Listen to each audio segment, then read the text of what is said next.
los ojitos se ven, ¿no? Que sonreímos para nada. No, debe que se notan los ojos. Sí, ¿no? Ahora.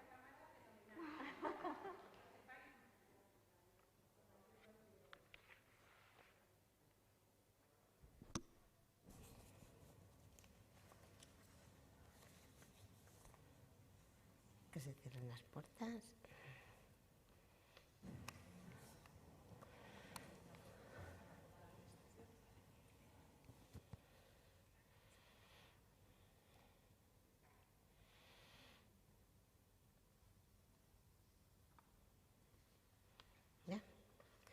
Bueno, arratsaldeon, buenas tardes a quienes estáis aquí compartiendo con nosotras este momento y también a todas las personas que vía streaming sabemos que nos están siguiendo. Estas son las cosas que ha traído, por un lado, la pandemia, que por otro lado también nos hace que nos lleguemos a muchas más personas, sobre todo territorialmente, ¿no? Mucha gente que está en otro territorio que no es Pamplona y la comarca nos puede seguir, sabemos que se conectan y así podemos contactar, llevar nuestros estudios y lo que hacemos a más personas.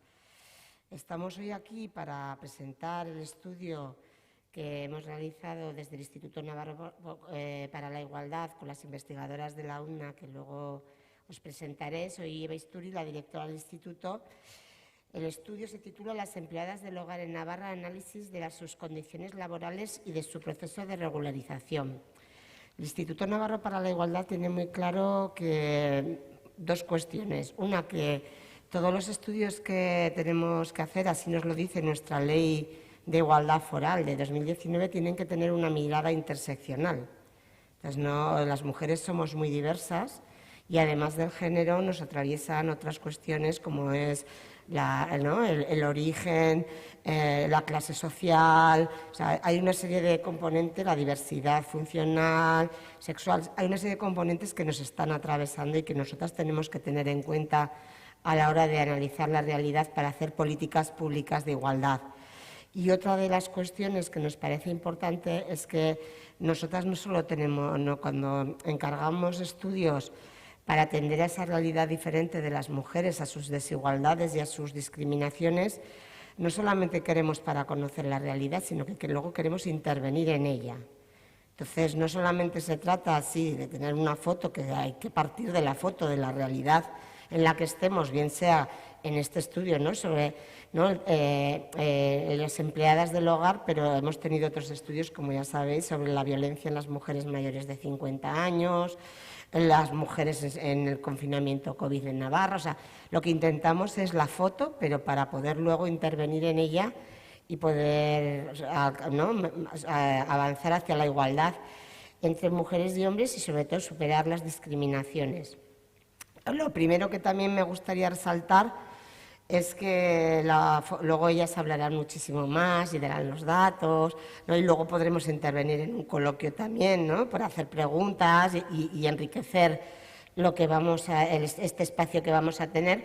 Pero sí que me gustaría destacar la importancia que tenéis las empleadas de hogar en nuestra organización social, que es algo que parece que se olvida.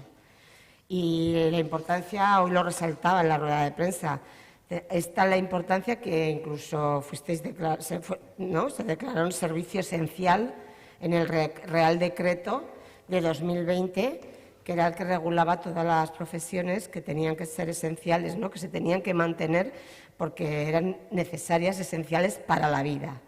En ese sentido, somos conscientes de que hay una precariedad en este sector. No es por casualidad, porque la mayoría de personas que están ocupadas en este sector sois mujeres. Entonces, no es por casualidad que este sector sea todavía el que le quede por regular del todo.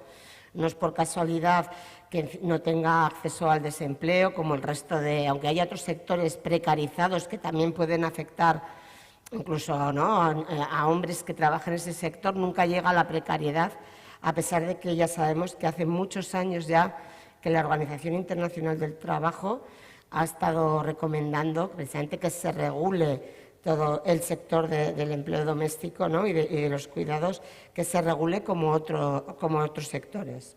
Entonces, somos muy conscientes de esa precariedad. nos ha sorprendido cuando hemos leído los resultados del estudio que nos ha roto muchos estereotipos, que eso también es, ¿no? Es positivo porque, claro, siempre tienes una idea, ¿no?, en la cabeza. Y lo que más a nosotros nos ha sorprendido, pues, que las mujeres migrantes están más regularizadas que las mujeres de origen nacional, que siempre pensamos que no era así. Y luego, en qué tipo de trabajos están unas y otras. Las mujeres de origen migrante están con personas mayores y tareas también domésticas, pero combinando mucho las dos cosas. Sin embargo, las mujeres de origen nacional están más o en tareas domésticas o con criaturas, ¿no?, en ese sentido. También en las mujeres migrantes hay una persona empleadora, cosa que en las mujeres de origen nacional hay varias. Más se ve el trabajo, el empleo en los hogares como un complemento del salario del hombre, ¿no? En ese sentido sí que se nos han roto estereotipos, que es bueno porque así sabemos cuál es la realidad en Navarra de esta situación. Yo, para terminar, para darles paso, para que ellas nos cuenten mucho mejor todo lo que han estudiado, sí que quiero deciros que tras el estudio, como ya he dicho, el Instituto lo que quiere después es abrir líneas de trabajo. Con este estudio lo que vamos a hacer es abrir nos comprometemos aquí, ¿no?, delante, ¿no?, de quienes estáis aquí también en streaming, sí que nos comprometemos a varias cuestiones, lo que está en nuestras competencias, porque también es cierto que hay algunas cuestiones que son de competencia estatal. Nosotras no podemos regular, ¿no?, los derechos como trabajadoras del sector, pero sí que podemos hacer una campaña de sensibilización para poner en valor el trabajo y para, sobre todo, pues, ¿no?, pues que para que se respete y se valore todo el trabajo, tanto por parte de las personas empleadoras, ¿no?, que muchas veces no se valora o se respeta como se debiera. También un apoyo, podemos apoyar a la profesionalización, ¿no?, favorecer que, ¿no?, nosotras mismas como instituto podemos trabajar con el Servicio Navarro de Empleo, con otros departamentos y servicios del Gobierno de Navarra para que mejore la profesionalización. También podemos reconocer y apoyar a la asociación. Sabemos que hay un movimiento asociativo de mujeres que trabajan en este sector y en ese sentido sí que nos comprometemos a reunirnos, ¿no?, y hacer unas líneas ¿no?, y apoyarles y a trabajar con ellas estas líneas que se han abierto después de conocer la realidad. Lo teníamos ya pendiente, pero nos parecía que primero teníamos que conocer cómo estaba la situación real, que ya os digo que encima ha roto estereotipos que teníamos, que eso es muy positivo, para luego que las políticas públicas sean más eficientes y efectivas.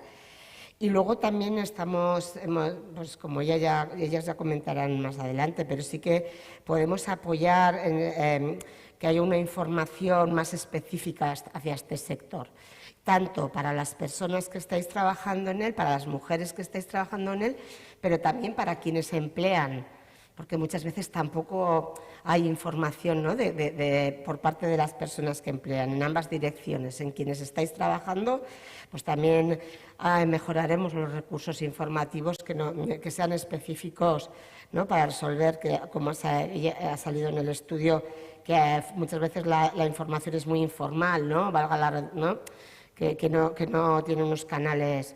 En esas cosas sí que nos comprometemos como instituto, porque esas sí que podemos hacerlas. Otras lo que haremos es apoyar, animar, ¿no?, estar ahí, pero no están en nuestra mano.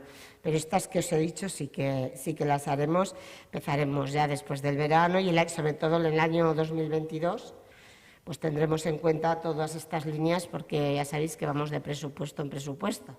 Entonces antes tenemos que tener la planificación y sí que nos comprometemos a ello. Y ahora ya doy paso a las investigadoras de este estudio, que son quienes mejor van a transmitir y contar los resultados.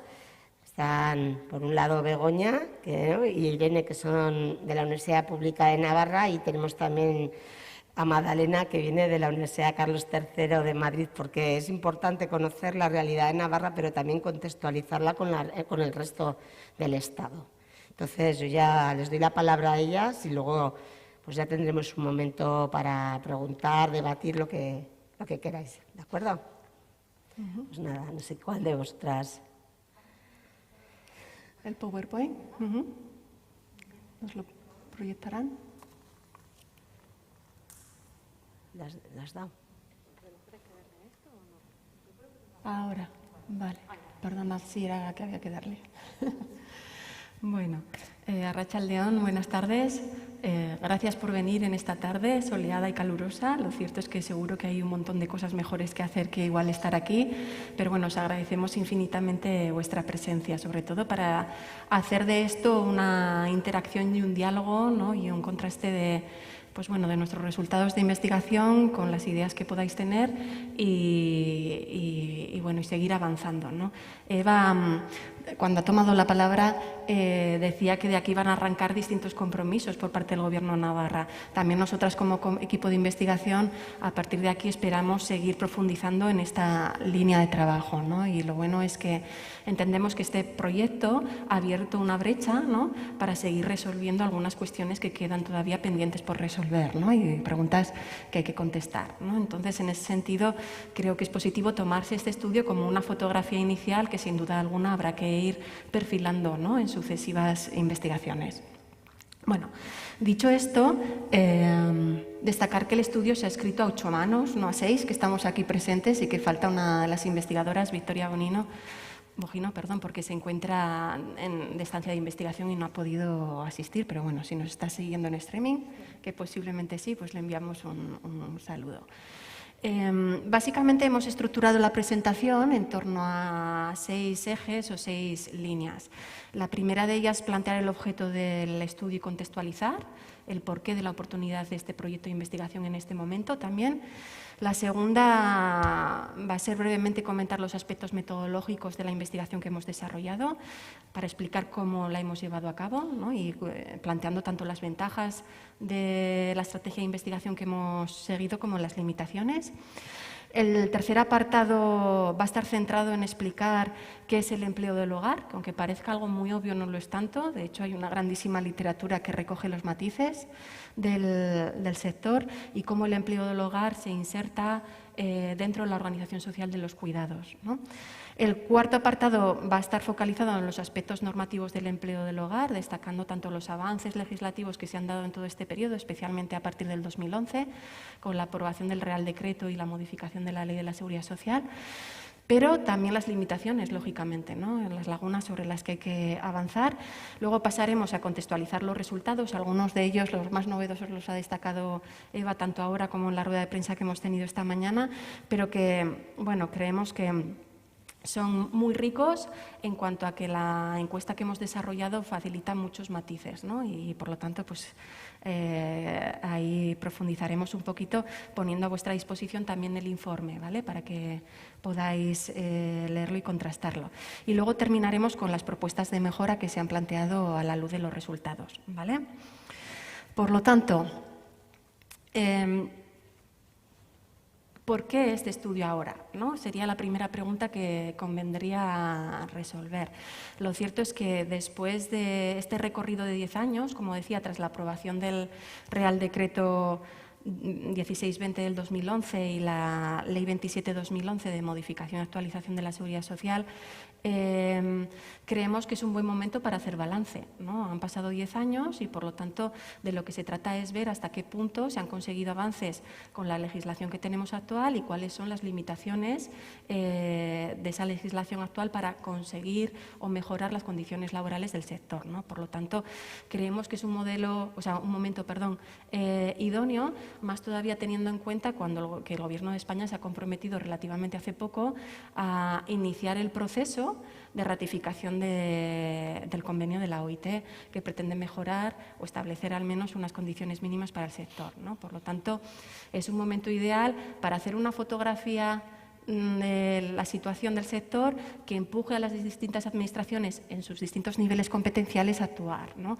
El ámbito estatal en el plano que le corresponde, pero también al Gobierno de Navarra, ¿no? Y por lo tanto yo creo que en ese sentido, pues bueno, es necesaria esta fotografía inicial.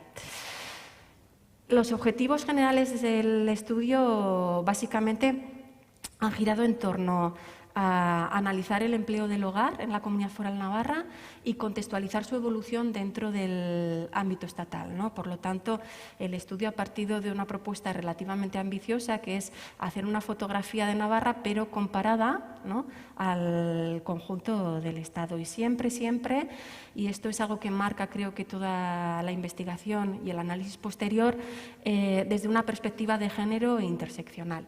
No se podría entender el papel de las empleadas del hogar en nuestro país sin entender cuál es el papel que realizan dentro de nuestro sistema de cuidados y sin entender cómo ese sistema de cuidados es una pieza clave de una estructura social que sitúa a hombres y mujeres en un plano de desigualdad, ¿vale? Y esa estructura social se conoce con el nombre de patriarcado, ¿no? Por lo tanto, creo que la perspectiva de género es fundamental para aproximarnos a esta realidad social.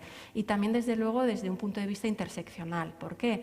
Pues porque junto al género convergen otras variables que son fundamentales, como la clase social y el origen y los proyectos migratorios de las personas que hay trabajando en este sector, ¿no? Por lo tanto, no se trata de tener en cuenta estas variables como una suma de todas ellas, ¿no?, sino entender que el género, la clase social y los proyectos migratorios, el origen, el país de origen de las empleadas del hogar, marcan puntos de partida distintos, ¿vale?, y sitúan en condiciones de ventaja y desventaja diferentes a las personas que trabajan en este sector, ¿vale? Y a partir de ahí, como objetivos concretos, básicamente hemos pretendido identificar las características sociodemográficas de quienes desempeñan esta actividad en Navarra, conocer las condiciones laborales en las que ejercen su actividad y entender en qué circunstancias se ha producido la regularización de este sector, enmarcando las lagunas normativas que todavía existen, ¿vale? ¿Cómo lo hemos llevado a cabo?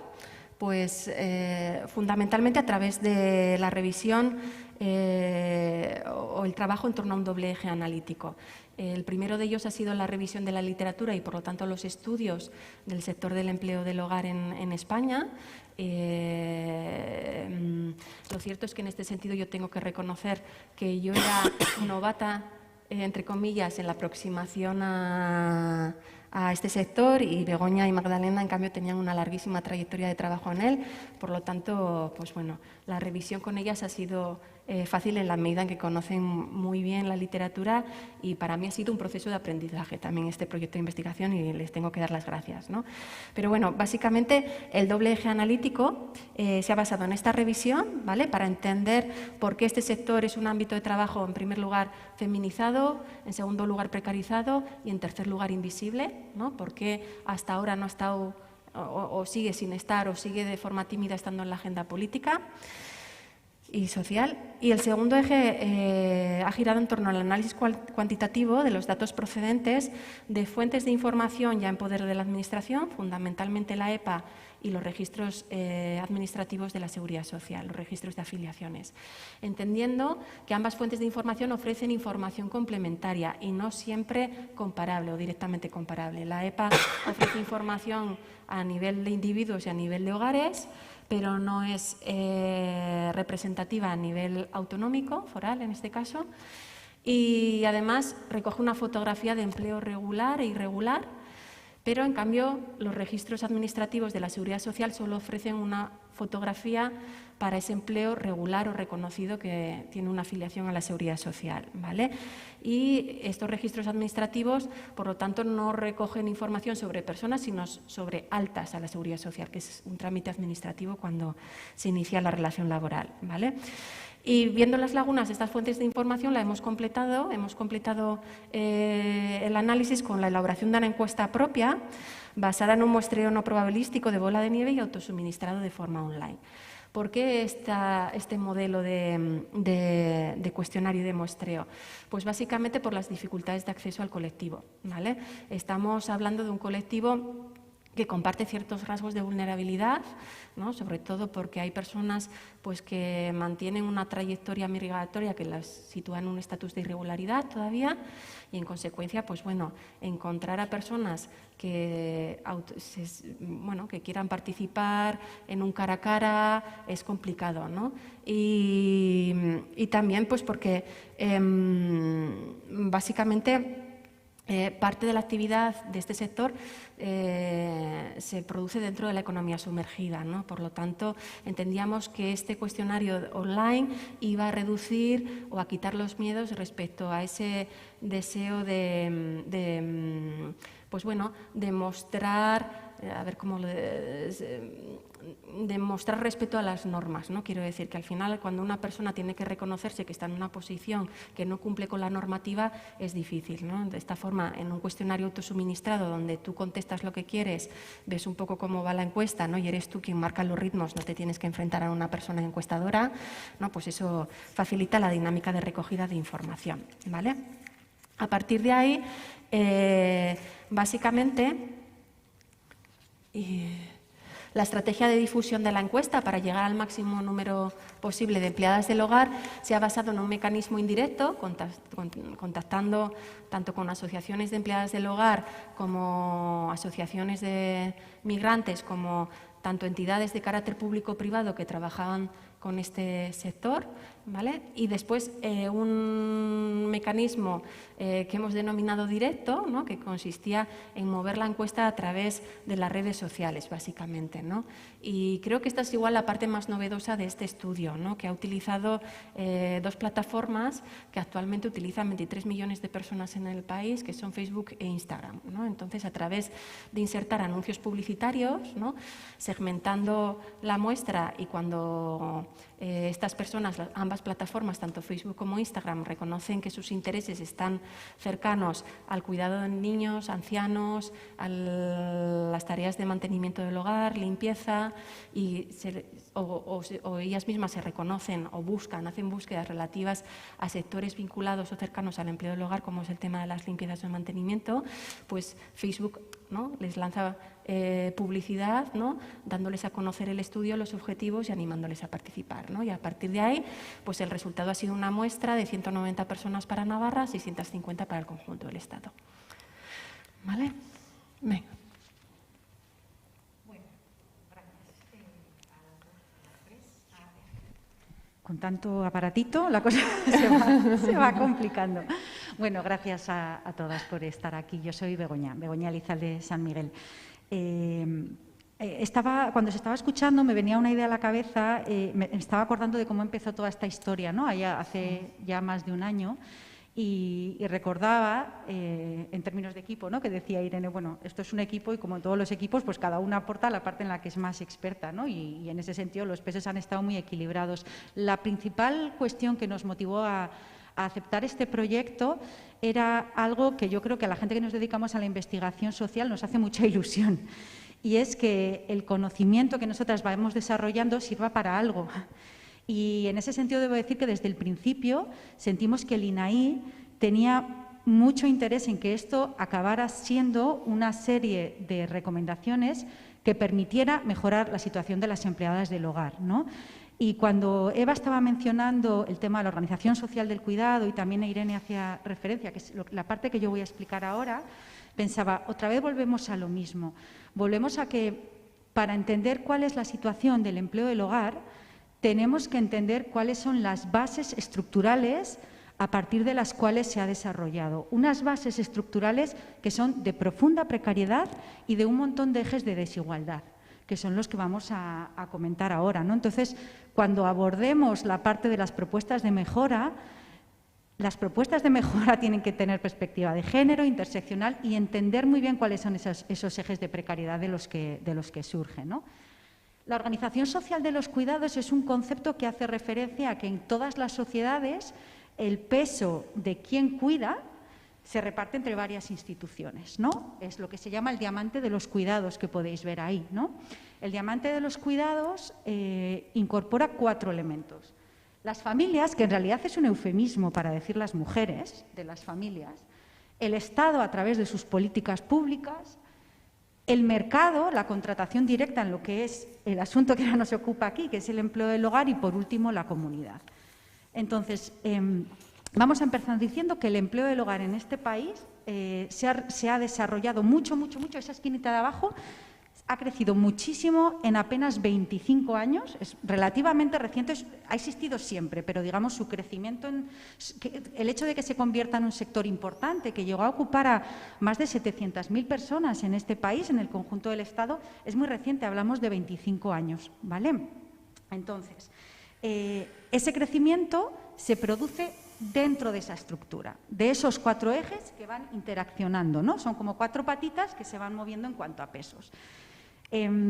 Esas 700.000 personas que os decía que fue cuando se alcanzó el pico del sector del empleo del hogar, constituyen después de Italia, o reflejan después de Italia, el país de Europa que más número de personas contratadas como empleadas del hogar tiene de toda Europa.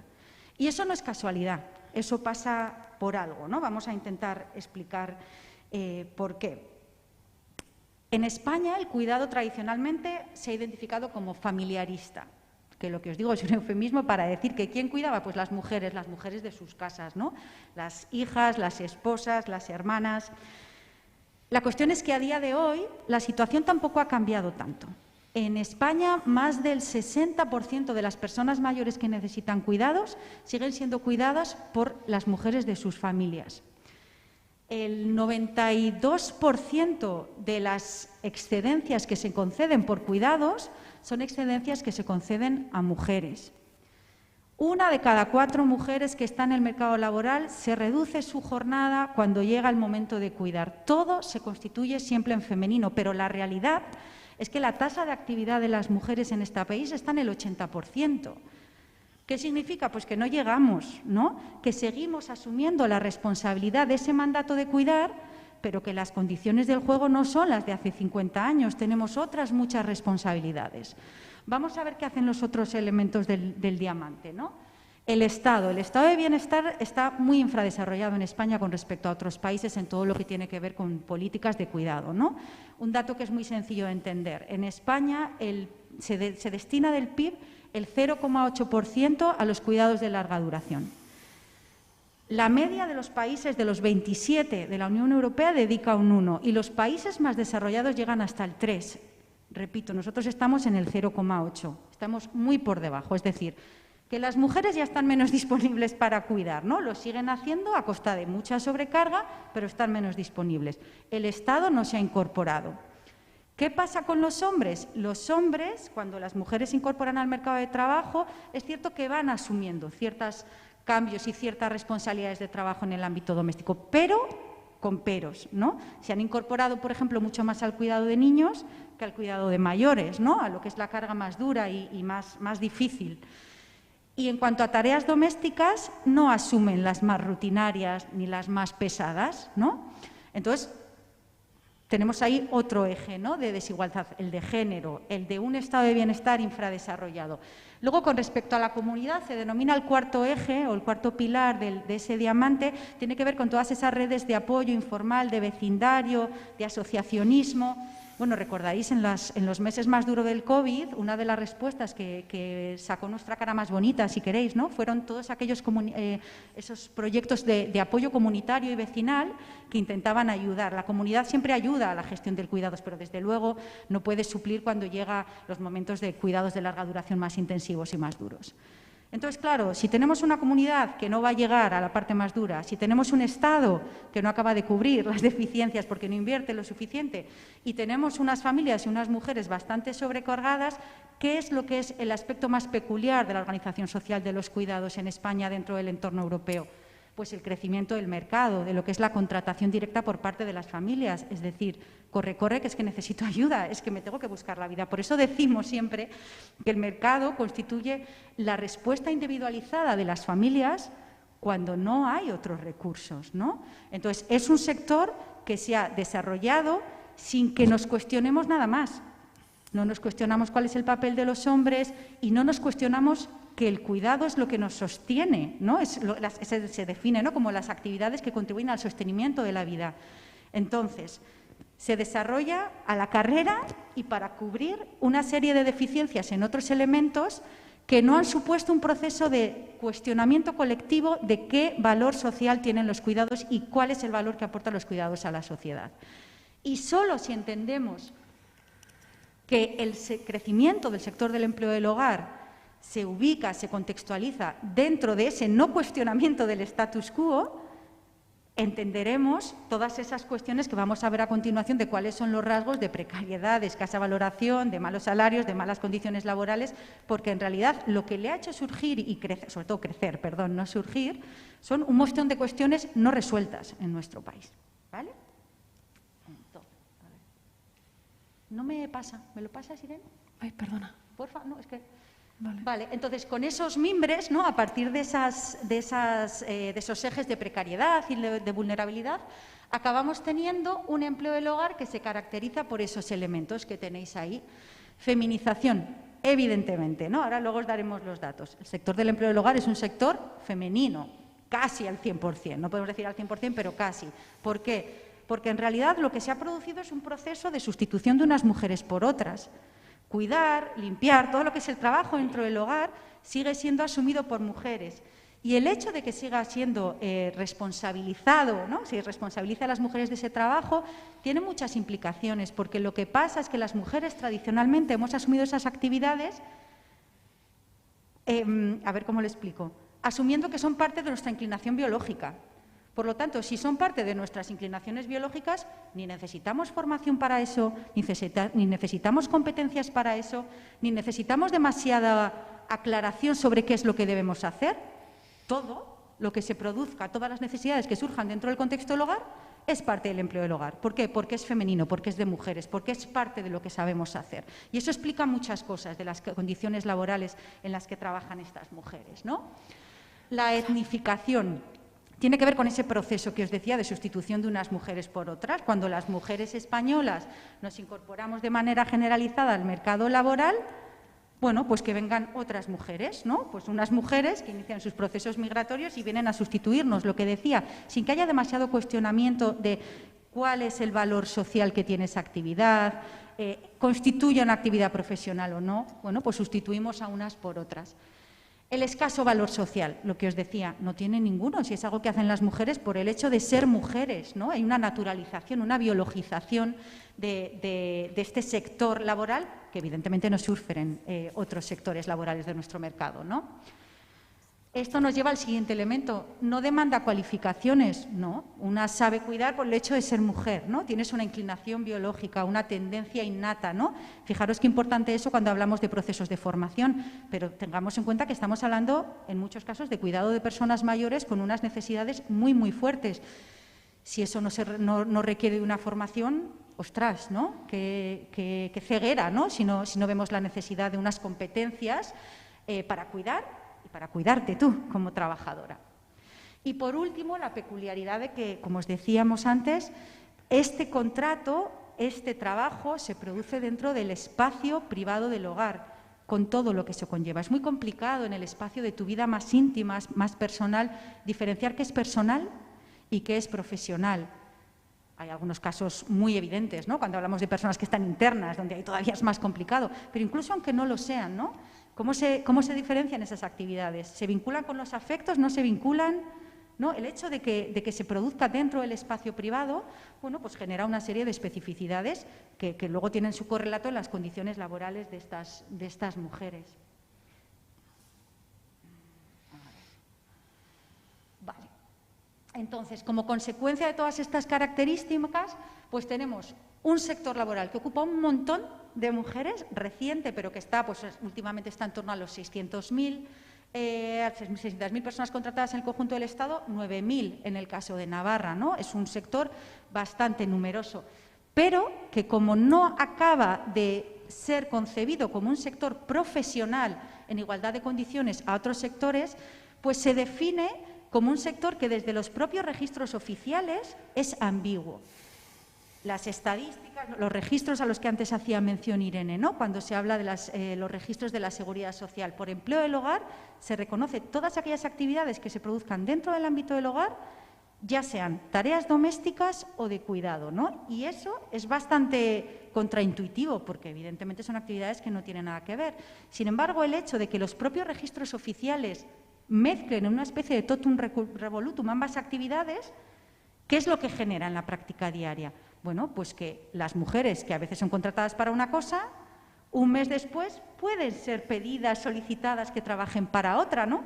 Porque total es el trabajo que hacen las mujeres. Volvemos a ese tema del género y la biologización de las actividades, ¿no? Entonces, lo cierto es que los propios registros oficiales que tenemos generan indefinición y ambigüedad en las tareas que se puede pedir a las personas o que se espera que realicen las personas a las que se contratan. Básicamente este apartado lo queríamos terminar apuntando lo que os decía antes, que hablamos de un sector laboral supuestamente profesional que crece mucho en muy poco tiempo sin que se haya producido un real cuestionamiento de qué valor social deben tener los cuidados, a qué contribuyen los cuidados en nuestra sociedad y sin que haya habido, desde luego, un cuestionamiento de género ni de, pues eso, ni de valorización, ¿no?, de esta actividad.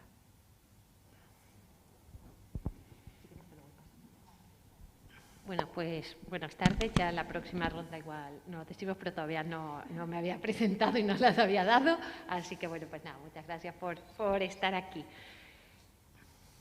Todo el tiempo, bueno, el propio informe hablamos de las condiciones laborales, ¿no?, que existen, y la propia encuesta, que llegaremos al final, pues intenta analizar estas condiciones laborales.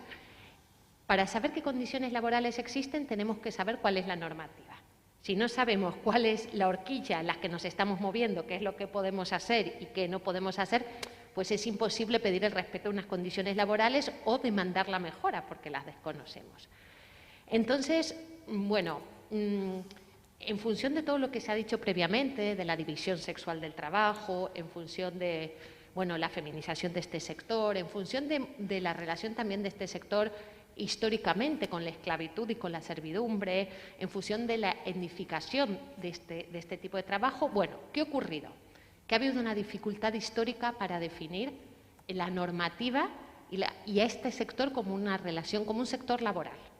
Ha sido muy difícil considerarlo una relación laboral. Tal es así que vemos en las diapositivas que nos apoyan que no es hasta el año 1985, fijaros, es como antes de ayer, ¿no? Que hasta ese año no se definió como una relación laboral, era una relación personal, ¿vale? Esto ya es muy indicativo de cómo se ha construido simbólicamente el sector. Y vamos arrastrando esa consideración. Aunque haya cambios, estamos un poco, podemos comparar lo mismo que se ha dicho antes, ¿no? Tenemos que deshacer todas las bases y la estructura en las que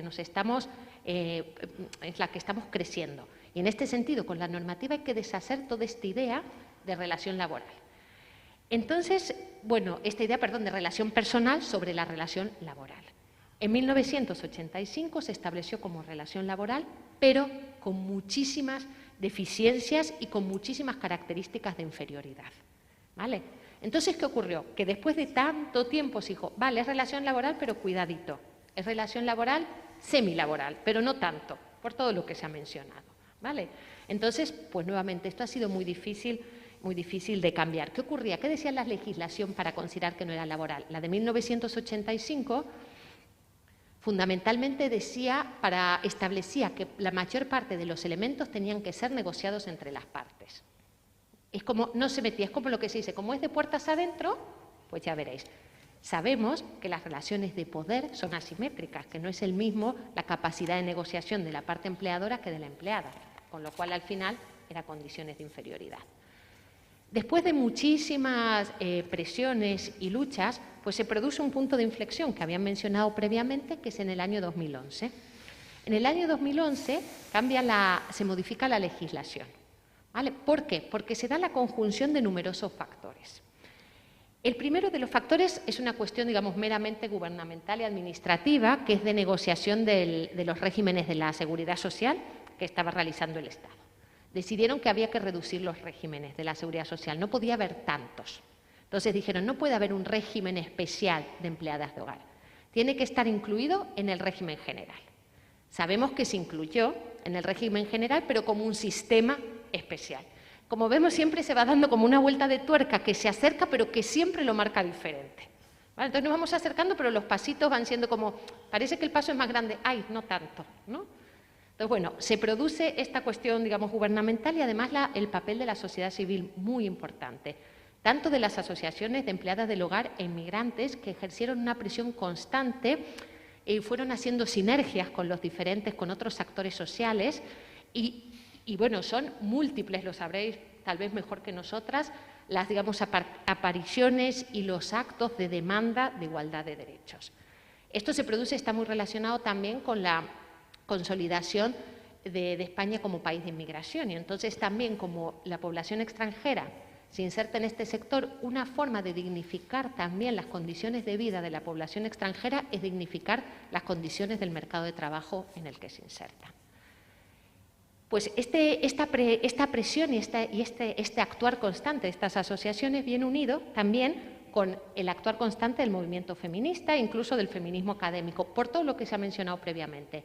Los cuidados pasan a ser un centro, digamos, de análisis de la sociedad. Por fin podemos poner los cuidados, aunque sigue estando marginal en comparación con otros ámbitos, bueno, pues por primera vez se ponen los cuidados como importantes, ¿no?, en la sociedad. Y el empleo del hogar como una representación explícita de la forma de realizar los cuidados. Además, es muy importante que todo este movimiento también se dio en un ámbito internacional. La Organización Internacional del Trabajo promulgó en el junio del 2011 el Convenio 189, que tan presente ha estado en las demandas a partir de ese momento. Eso influyó mucho también en la legislación española, tanto para darle apoyo, de que tenían un apoyo internacional, a pesar de los rechazos que existían en el propio Estado español, y además, bueno, como impulsor y como muchas de las ideas que se realizaron en la legislación española. Entonces fue un momento, digamos, especial de conjunción de varios factores que llevaron a este cambio en la legislación. Entonces, ¿este cambio qué implica? Implica el acercamiento de la mayor parte de condiciones laborales, pero no quiere decir de todas, ¿vale? Hay un acercamiento, muchos de los elementos se incluyeron en el Estatuto de los Trabajadores, como los días de fiesta, por ejemplo, los festivos o diversas cuestiones, el contrato por escrito, etcétera, etcétera. Pero nuevamente seguimos la misma tónica de siempre. Avanzamos, pero dejamos varias cuestiones que nos mantienen alejadas. Aquí se señalan algunas, las más relevantes, hay más. Pero estos son algunos elementos de discriminación que quedaron pendientes. La principal y fundamental que conocemos todos y es la que más nos horroriza por absurda, por arbitraria y por injusta, es el no acceso a la prestación por desempleo, ¿vale? No hay una justificación. Bueno, la justificación es la dificultad de idear un mecanismo, pero en realidad eso, cuando uno se pone a hacerlo, existe en otros países y existe con otros regímenes. Entonces, el no acceso a prestación por desempleo tiene, además de la importancia simbólica, decir otra vez, bueno, sois trabajadoras, pero cuidadito, no os creáis que del todo, ¿no? Además de eso, tiene unas repercusiones brutales en la calidad de vida y en las condiciones de vida de las personas que trabajan en el sector. Porque, claro, tú muchas veces no puedes arriesgarte a demandar tus derechos porque si te despiden, careces de cualquier ingreso. No puedes realizar un curso de formación, por ejemplo, porque ¿cómo haces para complementario? No tienes ingresos. Entonces, esto, que per se parece un elemento importante, si analizamos, es de trascendental importancia. Nuevamente, haciendo alusión a la tramitación que comenzó el Gobierno con el Convenio 189, si se tramita y se ratifica por el Gobierno de España, la prestación por desempleo se tiene que incluir porque es uno de los artículos del Convenio 189. O sea que de aquí a 2 años, o 2 años y medio, 3, no sé cuánto tardarán en ratificar, tendría que estar, ¿vale? Porque no los he hecho ahí los tiempos políticos, pero bueno, ya ha empezado la tramitación y luego se da hasta 2 años para cumplir con los requisitos del convenio, ¿vale?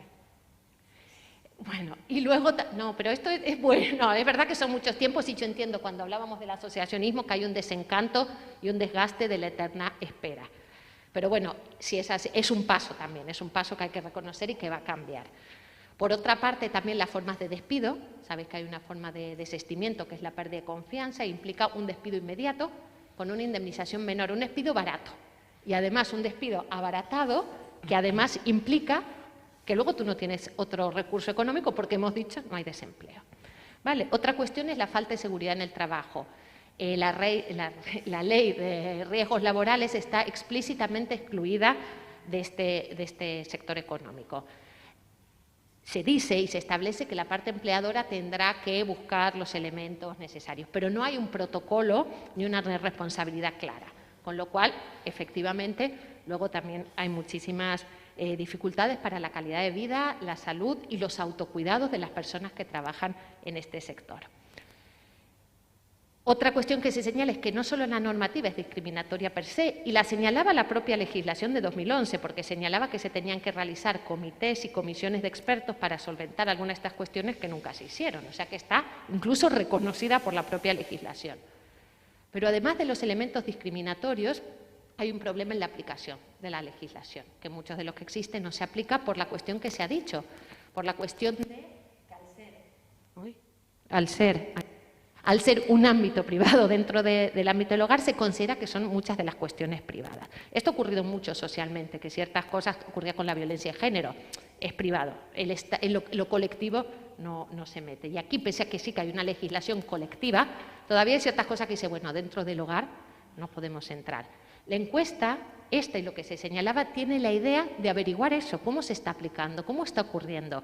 Esto es algo necesario y que se tendría que haber hecho por parte, digamos, de un estudio desde las propias, bueno, como ahora, administraciones y a nivel de todo el Estado, para conocer realmente, porque además es muy difícil, como señalaban también las compañeras, porque es un sector pues difícil de llegar por diferentes razones, porque uno, bueno, pues no lo conocen, llega alguien, le pregunta cosas, pues comprometidas de su realidad, porque muchas veces está aislado, si no están asociadas trabajando en una casa, etcétera, etcétera. Y es fundamental tener esta información. Entonces, si al final resumimos, las condiciones laborales son menos favorables que el resto de sectores económicos y esto tiene repercusiones clarísimas en las posibilidades de mayor vulnerabilidad social, de precarización laboral y social de las personas que trabajan en este sector. Lo que es una discriminación laboral se convierte en una discriminación social y de la calidad de vida y las posibilidades de vida de las personas que allí trabajan. No vamos a entrar ahora, pero sabemos que las condiciones también y la normativa, su cumplimiento y su aplicación varía en función de diferentes elementos. Por ejemplo, la modalidad de trabajo.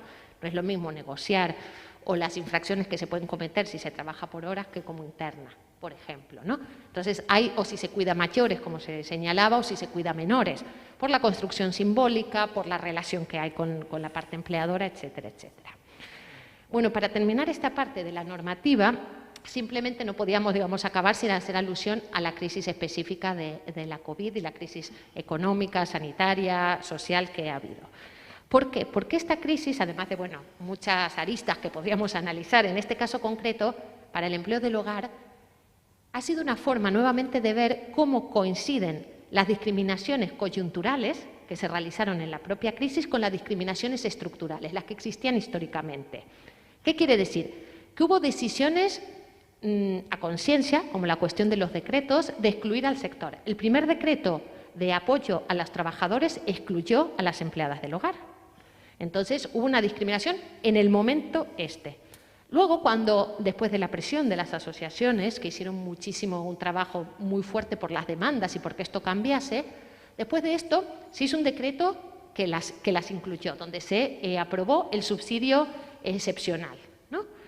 Pero ¿qué ocurre? Este subsidio, ya sabréis también, que tuvo muchísimas dificultades para ponerse en aplicación, para llevarse a la práctica.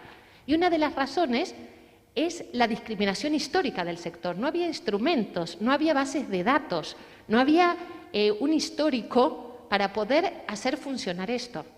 Entonces, ¿qué ocurrió? Que aquí vemos que una discriminación primero del momento, luego una discriminación histórica. No tenemos los datos, no sabemos quiénes son, tenemos que ponerlo en la base de datos, no tenemos trabajadores para hacerlo. Y entonces, ¿qué ocurrió?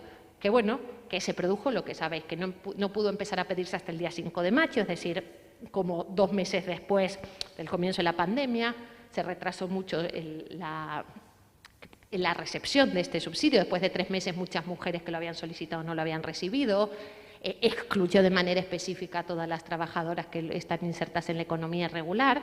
Es decir, tuvo muchísimas deficiencias. A pesar de esto, creo que hay que señalar también lo importante que ha sido este instrumento, porque ha sido la primera vez que se reconoce este derecho, abre una puerta que cuando se abren ciertas puertas o ciertas ventanas luego es más difícil cerrarlas y ahora está unido con la cuestión de la tramitación. Entonces, a pesar de todas las críticas que hay que hacer y que demuestran todavía la posición de inferioridad que se le otorga al sector, también hay que reconocer, digamos, ver con optimismo esta apertura que ha habido con este instrumento.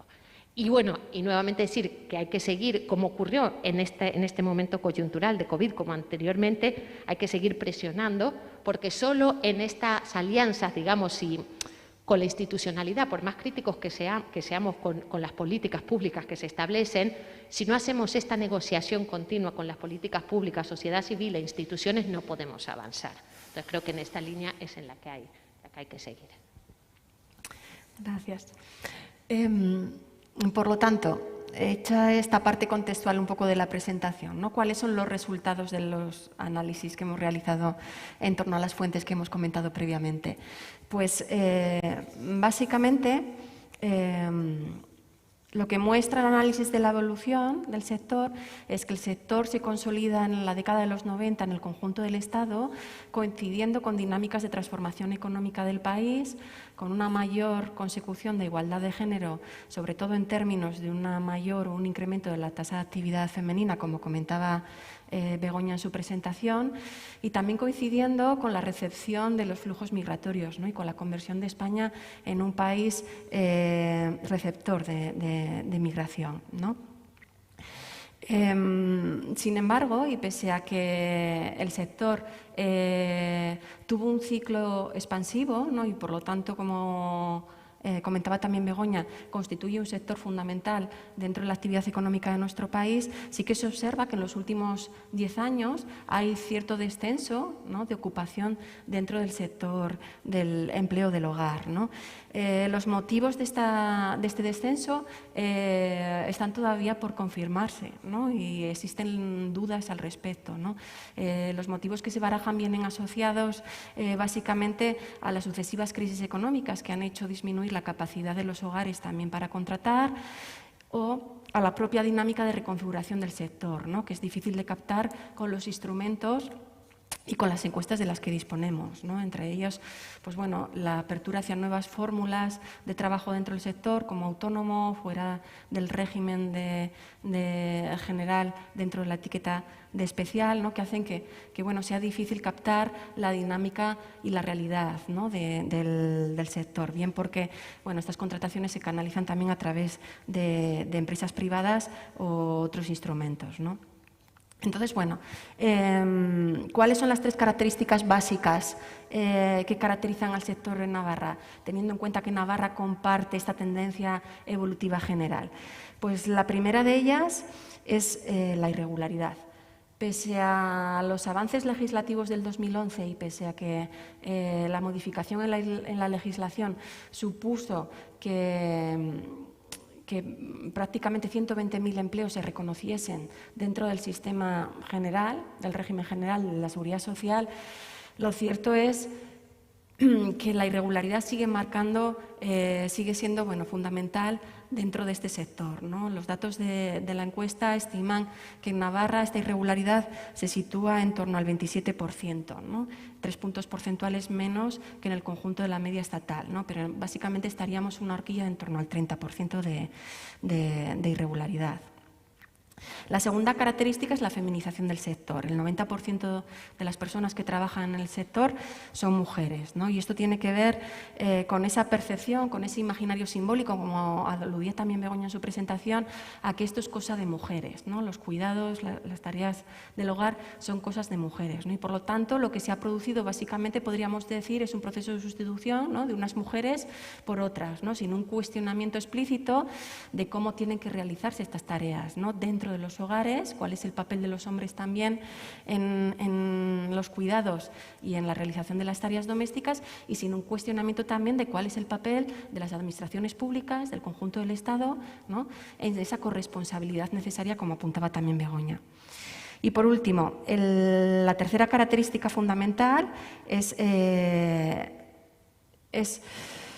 rostro migrante, ¿no? De gran parte de las trabajadoras del empleo del hogar, ¿no? De hecho, un 37% de las mujeres que trabajan en este sector son de un país extranjero, ¿no? En Navarra, básicamente, el perfil mayoritario es el de personas que provienen de los países andinos, ¿no? Bolivia, Perú, Ecuador. Y esto es una característica específica de nuestro sector aquí frente a otras comunidades autónomas donde las personas de países de Europa del Este tienen mayor peso. El idioma y el hecho de tener un imaginario simbólico también compartido respecto a cuál es el vínculo entre el cuidado, ¿no? y el afecto, ¿no? Entre esos vínculos, hacen además pues bueno, que la sociedad Navarra vea a estas personas, ¿no?, a estas mujeres, como ideales para ejercer esta actividad.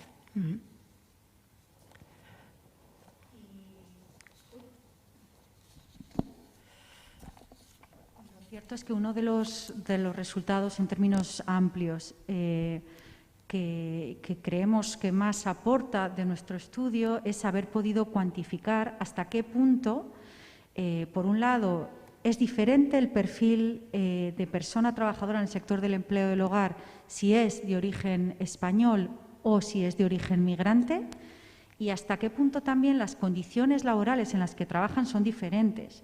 Estamos hablando de un sector laboral único, pero que tiene caras, básicamente tiene dos caras, tanto en el perfil como en las condiciones laborales. Aquí os hemos traído algunas, en el informe hay muchos más indicadores, tampoco queríamos abrumar mucho con los datos, vamos a intentar simplificar. Vamos a empezar por el perfil. Irene decía, el 37% de las personas que trabajan en el sector del empleo del hogar en Navarra son de origen migrante. Eso no significa que tengan o no nacionalidad española, son cosas distintas. Se puede tener la nacionalidad española ya, pero tener origen migrante. Nosotras en aquel momento pensamos que el hecho de la etnificación, digamos, del sector hacía que fuera más interesante conocer el origen, porque hay muchas cuestiones que, al margen de que tú tengas la nacionalidad o no, generan expectativas, imaginarios simbólicos, tratamientos diferenciados. Por eso preguntamos por el origen, ¿vale? Entonces, en cuanto al perfil, el perfil de mujer de origen español trabajando en el sector del empleo del hogar, en el 60% de los casos tienen más de 45 años. ¿Qué nos dice eso? Que el sector del empleo del hogar ocupa, cuando eres de origen español, especialmente a mujeres de edad más avanzada, con un nivel de estudios inferior, porque recordemos que en España el acceso a los niveles educativos elevados pues es relativamente reciente, ¿no? También a veces tendemos a olvidar eso. Y, por tanto, son, digamos, sus expectativas de empleo hacen que el sector del mercado del hogar, sea más deseable que para las generaciones más jóvenes que no lo ven como un sector tan deseable.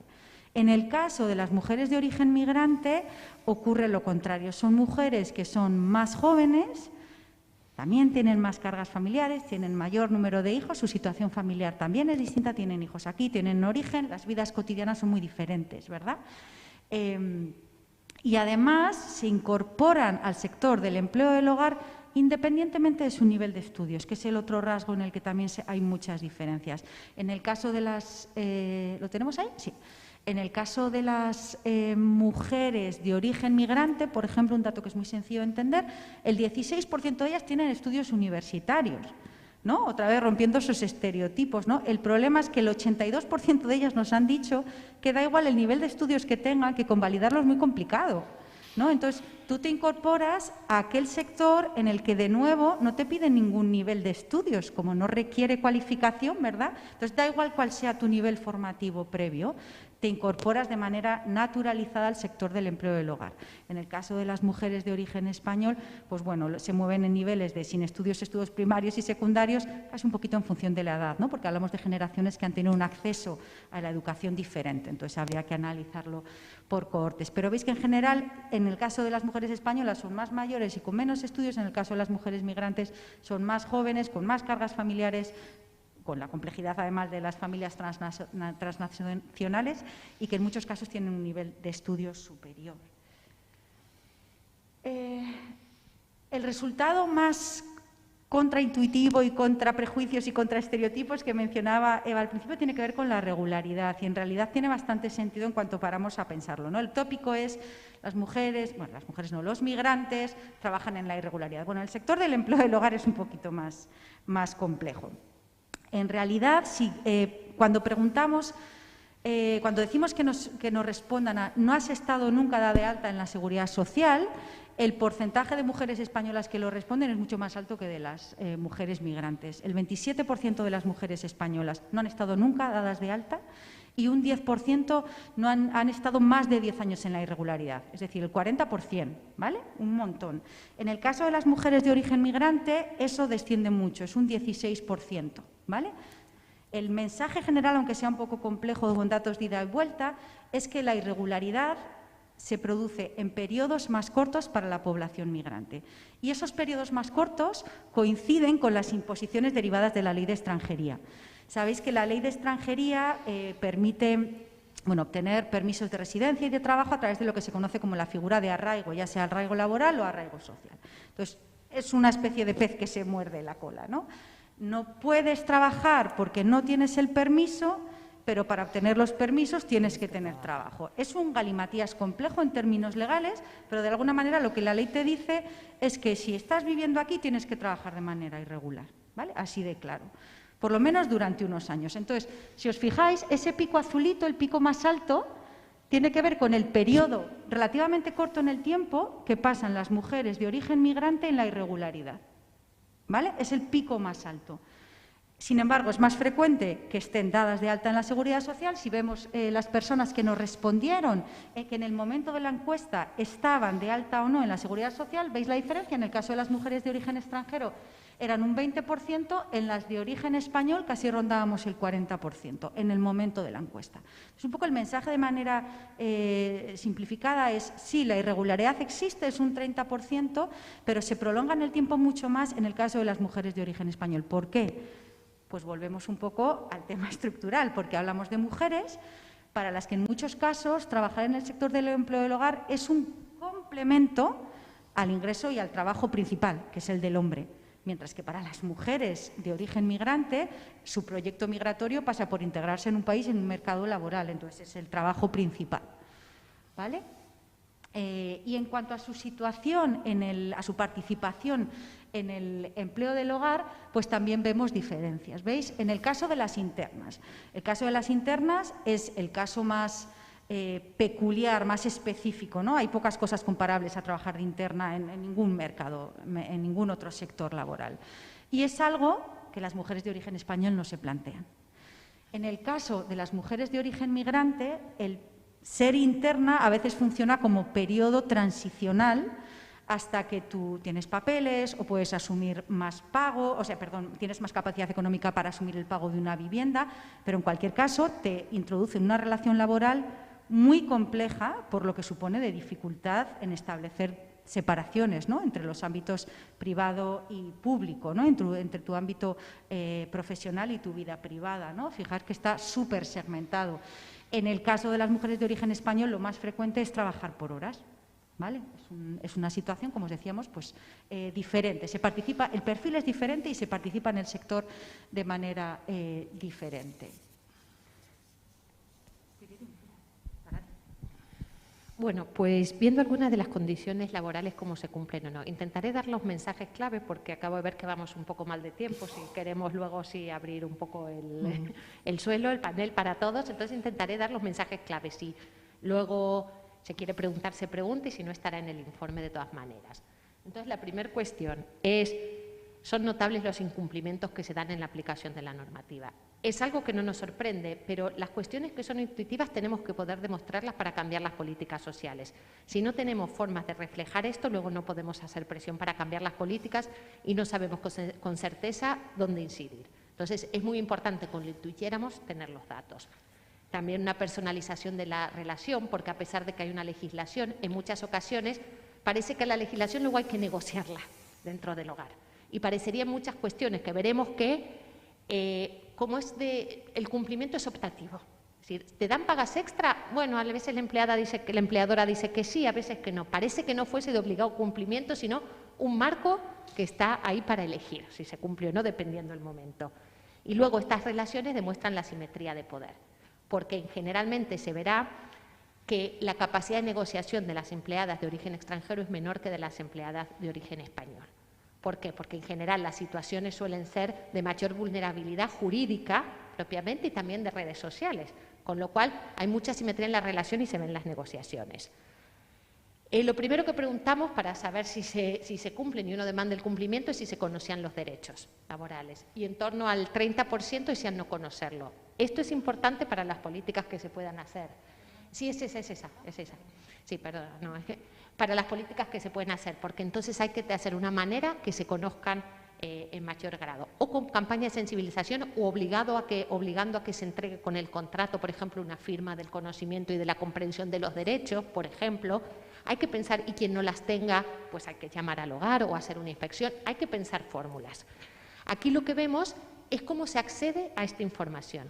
Fundamentalmente, y nos llamó la atención, es por Internet, como se ha dicho. Así al final hicimos la encuesta, pero todavía las que somos más también mayores pensamos que lo analógico, que las relaciones son lo fundamental y las redes sociales son lo fundamental. Entonces hay que pensar que la información hay que darla a través de este medio, ¿vale?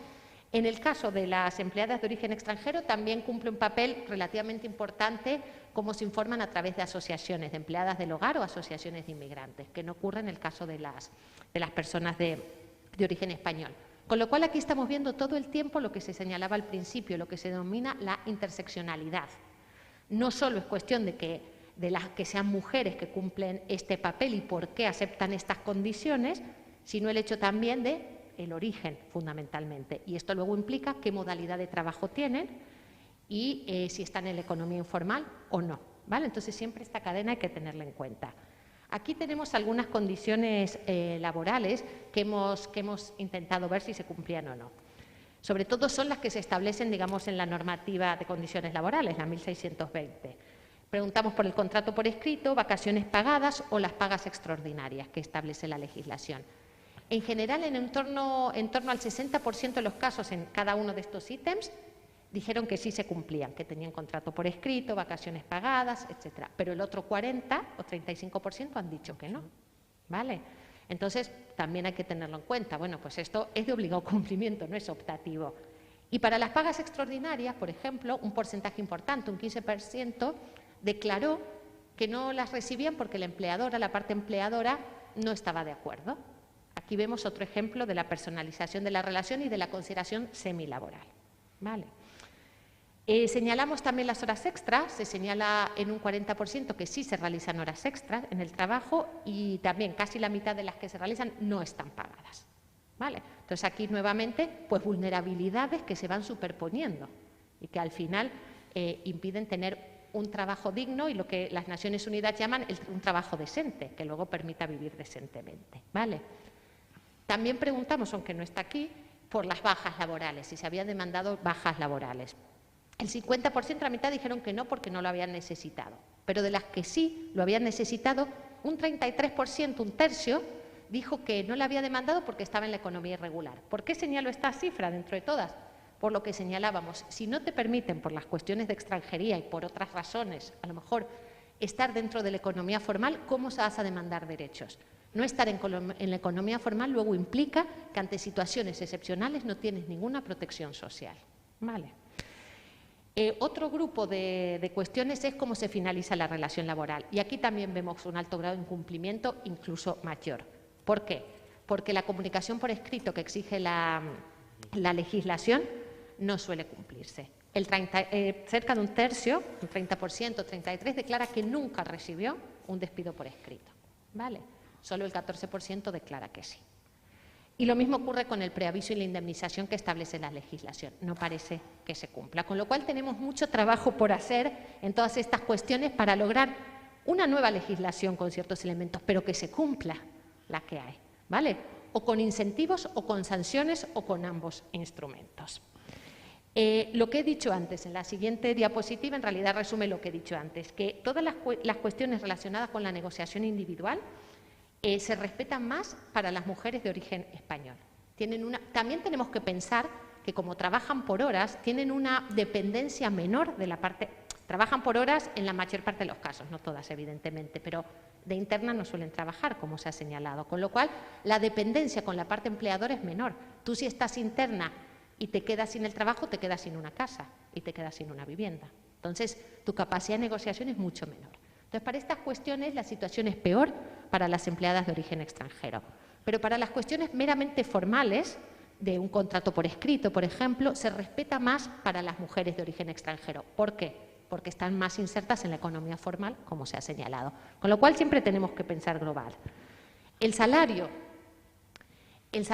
lo que hemos visto, el salario es fundamental, lógicamente, para ver cómo se valora la actividad y para saber la calidad de vida que pueden tener las personas y pueden acceder a una vida digna.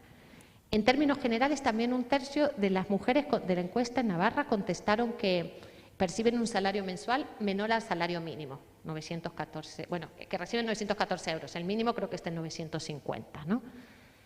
¿Esto qué quiere decir? En este caso todavía no hemos cruzado datos del número de horas que trabajan, pero con ese salario es muy difícil tener una calidad de vida, pagar un alquiler y tener acceso a los recursos. Por eso aquí hablamos de pobreza laboral.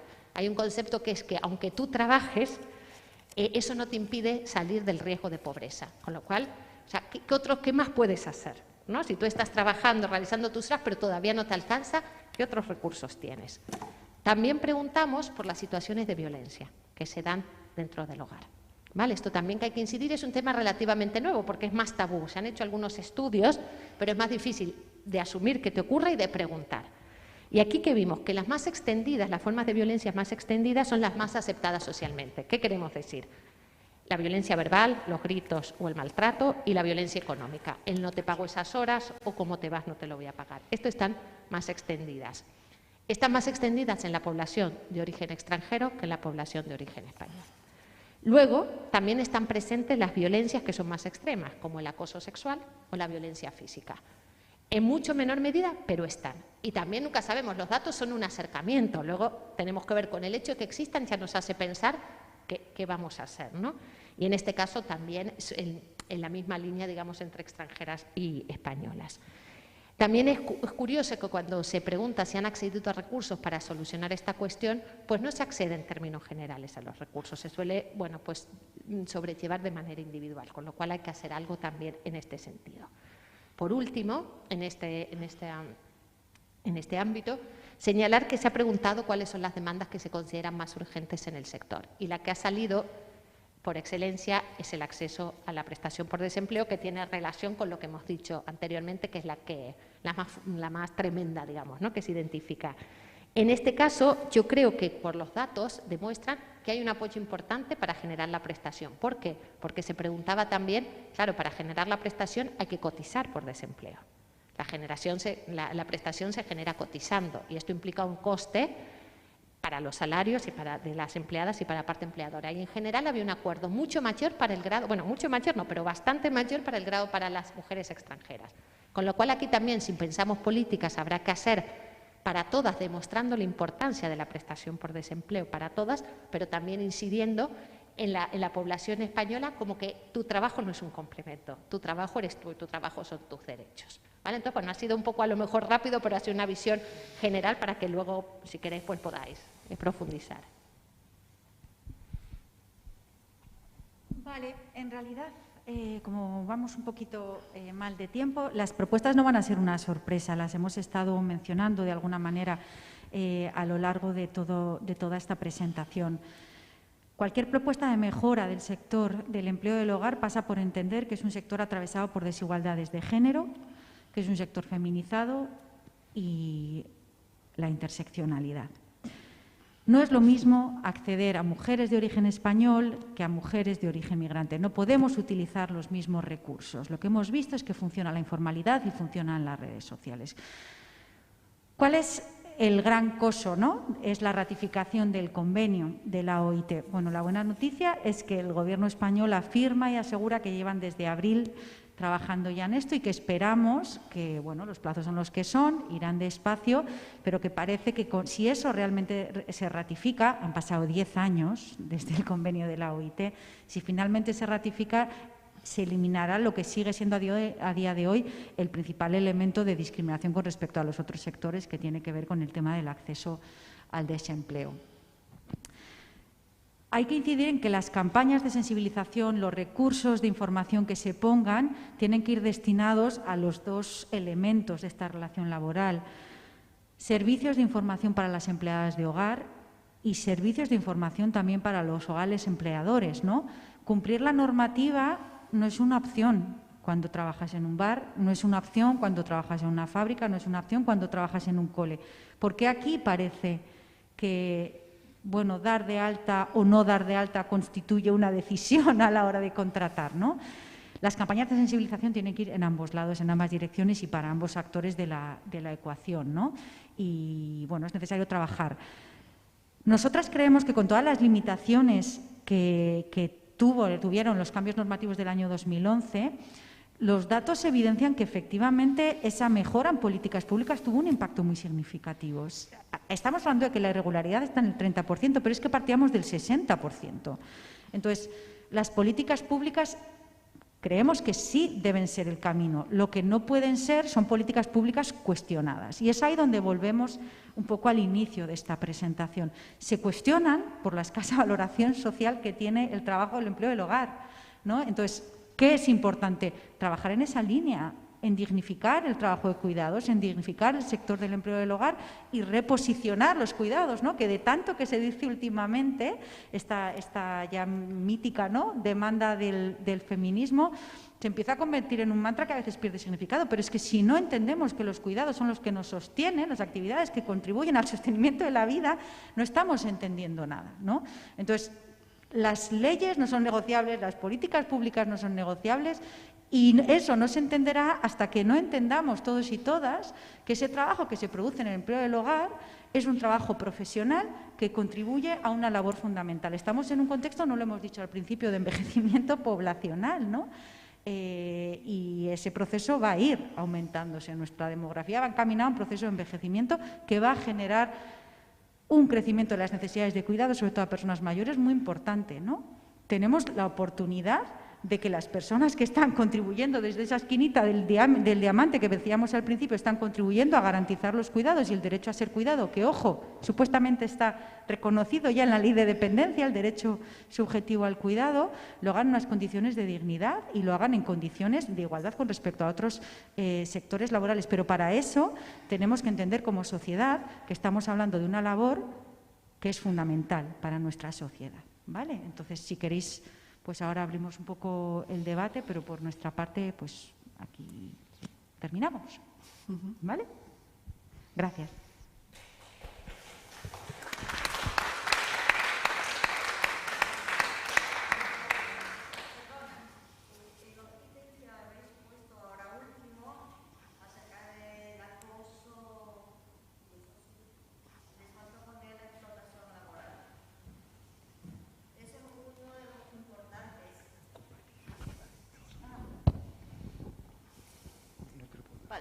Gracias.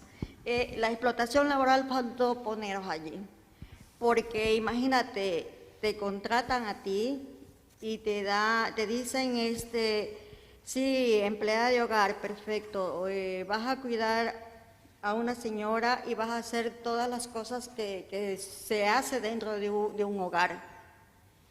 Bien, pero llega la casualidad de que tú no cuidas a una señora, sino que tienen dos señoras, una en estado totalmente dependiente y otra que se mueve, pero que tienes que cuidarla, porque si se va al baño tú tienes que ir atrás de ella para que no se te caiga. Aparte de todo eso, mira, viene mi hijo y viene la novia y los amigos, tienes que cocinar para ellos. Que mira, pues la hija no tiene tiempo de planchar, pues te traerá una ropa a plancha. Eso es explotación laboral y eso no está dentro de un contrato. Entonces, eso les faltó. Otra cosa que yo no veo bien y que si se aprovechan de las personas que queremos trabajar, te voy a poner un ejemplo aquí, por decir, Solera, te pone anuncios. Se busca personas que con ganas de trabajar y esto y lo otro. Tú tienes ganas de trabajar, es verdad. Porque como dice, somos migrantes, tenemos cargas familiares, tenemos muchas cosas tras nuestra. Te acercas, das tu perfil que has hecho, que no has hecho en alguna casa y esas cosas así. Ellos te ofrecen a familias, cobran porque te han ofrecido a ti y son incapaces de formarte o de darte un curso de riesgo laboral, un curso de cómo ver, porque cuando tú estás de empleada de hogar tienes que ver si es diabético, si no es diabético, si le toca el azúcar, si no le toca el azúcar, si la medicina, si no. Son incapaces de enseñarte primeros auxilios, ya que están cobrando porque te están buscando un trabajo. Se están llenando sus bolsillos a costillas tuyas. ¿Por qué no explotan de esa manera? ¿Por qué no explotan de esa manera? O sea, tú ofreces mi trabajo, tú cobras por mí y me mandas como un corderito al matadero sin yo saber el resto. Y sin embargo, le dices a la señora, esta chica está preparada para esto, pero ellos no te han dicho, ni te han formado bien. A eso yo le llamo explotación laboral, y todo eso falta aquí. ¿Cómo veis vosotras? Hola, yo tengo varias consultas. Una, si según el Gobierno nosotros seamos esenciales, ¿por qué a la hora de la vacunación no somos, o sea, hay colectivos esenciales que ya están vacunados, nosotras no? Yo aún siendo autóctona, por edad, ya me están vacunando. Las compañeras migradas, para nada. En Euskadi hace unos días se ha aprobado para que la gente migrada o irregular se pueda vacunar. ¿Qué más? Dos. Esta encuesta y este estudio se acabó en septiembre, ¿no? ¿O lo presentasteis en septiembre? No, ahora. ¿Ahora? ¿Os llegó al Gobierno de Navarra ahora? Quiero decir que en noviembre, el 17 de noviembre, una representación de trabajadores del Hogar de Navarra, estuvimos en el Parlamento hablando con diferentes, que bueno, que eso igual también se podía contar, se podía haber metido, no lo sé si lo habéis metido o no en el estudio. ¿Y qué más? Que me encantaría creeros al Gobierno de Navarra, al Gobierno estatal, de que de verdad se va a ratificar el convenio 189. Porque cuando llegasteis al poder, o bueno, cuando PSOE y Podemos empezaron a gobernar, dijeron que a lo largo de la legislatura se ratificaría. Luego ha llegado este año y dicen que no, que en el año 23, la legislatura, cuando acaba en el 24, esperemos que antes de que acabe la legislatura sea verdad. Y luego otra cosa, con la ratificación del 189, vale, se nos aplica a las que estamos regularizadas. ¿Qué pasa con las compañeras migradas? Con la ley de extranjería seguimos igual. Y bueno, y eso. Gracias.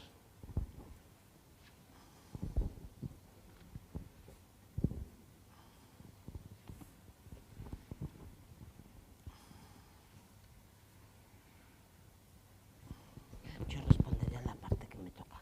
Buenas tardes. Menos mal que se ha hecho un estudio sobre nosotras, porque creo que es el único, desde 2012, ¿no? Pues muchísimas gracias. En España hay más empleadas del hogar que en toda Europa, porque somos baratas. Lo que ha dicho usted, que mujeres sustituyen a mujeres. Entonces, dentro de unos años, no va a haber mujeres tontas como nosotras, entre comillas. Mi generación, pues hemos ido poquito a la escuela y no nos ha quedado otra que limpiar. ¿Por qué? Porque hemos preferido, por aquello de la igualdad y el hombre sube y la mujer baja, hemos preferido cuidar a los niños y decir, bueno, yo compagino estas horicas, ayuda a la casa, tú subes y yo bajo. Cosa que hoy en día no es así. Entonces, mujeres sustituyen a mujeres. Me voy a creer que el 189 lo van a firmar, a ver si es verdad, porque el otro día estuve hablando con este señor, con el director de la Tesorería General del Estado, y me dice, pues bueno, es verdad que están ustedes en el régimen general. Digo, no. Estamos un pie dentro y otro fuera. No, están. Digo, no. O sea, encima te quieren hacer tonta. Hombre, ya les vale, no somos tontas. Lo que pasa es que aquí hay mucho interés. Si el Consejo de Europa dice que en España somos baratas, pues espérate un poco, lo que nos queda. Muchísimas gracias.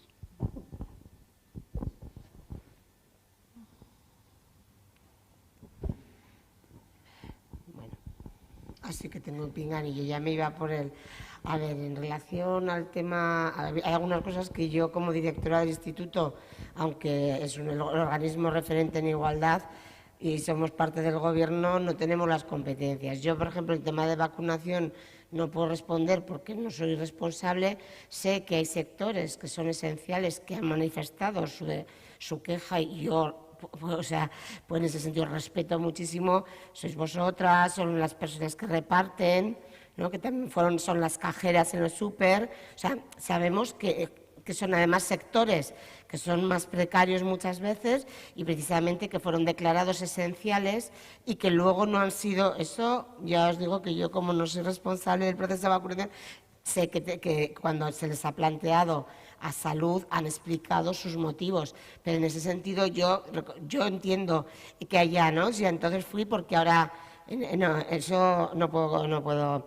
Luego el tema de los estudios que hacemos en el instituto, porque además, mientras están ellas exponiendo muy bien todo lo que se había mirado, que creo que es muy importante que, a ver, siempre es poco lo que se hace, porque queda mucho por hacer, pero sí se ha hecho. Que yo creo que eso es importante, porque si no, lo que no se empieza a hacer nunca acaba por verse. Entonces, sabemos que queda mucho, eso somos conscientes y lo reconocemos, y que va a ser muy complicado, pero este es un paso ya muy importante para visibilizar y poder hacer políticas públicas, porque tenemos algo muy claro las mujeres, que lo que no se nombra no existe. Y así se aprovecha, ¿no? También el sistema patriarcal, ¿no?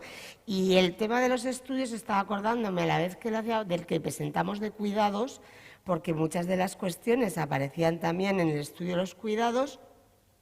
Y el otro día también estuvimos con mujeres migrantes que en el barrio de La Milagrosa, que también hablaban de las dificultades de su convalidación. O sea, muchas de las cosas que han salido aquí, tanto de mujeres de origen, ¿no?, nacional como migrante, están saliéndonos en otros estudios.